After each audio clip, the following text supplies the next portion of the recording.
പഹൽഗാം ഭീകരാക്രമണത്തിൽ പാകിസ്ഥാനെതിരെ കൂടുതൽ നടപടികളുമായി ഇന്ത്യ.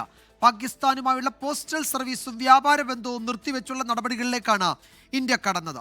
ഭീകരർക്കെതിരെ ശക്തമായ നടപടിയെടുക്കുമെന്ന് പ്രധാനമന്ത്രി നരേന്ദ്രമോദി ആവർത്തിച്ചു. ജമ്മുകാശ്മീർ മുഖ്യമന്ത്രി ഒമർ അബ്ദുള്ള പ്രധാനമന്ത്രിയെ കണ്ടു.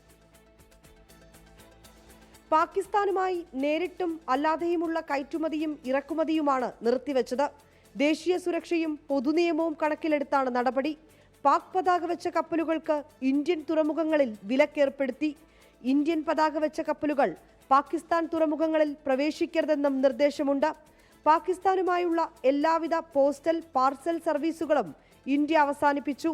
വ്യോമമാർഗമോ കരമാർഗമോ പോസ്റ്റൽ പാർസൽ സർവീസുകൾ ഇനി ഉണ്ടാകില്ല.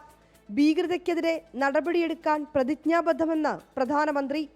पहलगाम में हुए आतंकी हमले में मारे गए लोगों के प्रति राष्ट्रपति लॉरेंसो और अंगोला की संवेदनाओं के लिए मैं उनका आभार व्यक्त किया.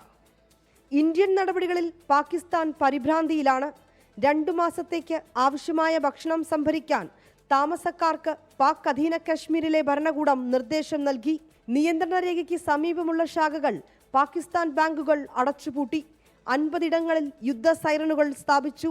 ഇതിനിടെ 480 കിലോമീറ്റർ ദൂരം സഞ്ചരിക്കുന്ന ബാലിസ്റ്റിക് മിസൈൽ പരീക്ഷണം നടത്തിയതായും പാകിസ്ഥാൻ അവകാശപ്പെട്ടു. തുടർച്ചയായ 9ാം നാളിലും പാകിസ്ഥാന്റെ പ്രകോപനം തുടരുകയാണ്. അഖ്നൂരിലും ഉറിയിലും കുപ്വാരയിലും പാക് പോസ്റ്റുകളിൽ നിന്ന് വെടിവെപ്പുണ്ടായി. ഇന്ത്യൻ സൈന്യം ശക്തമായി തിരിച്ചടി നൽകി. വിനീത വിജി, 24, ഡൽഹി.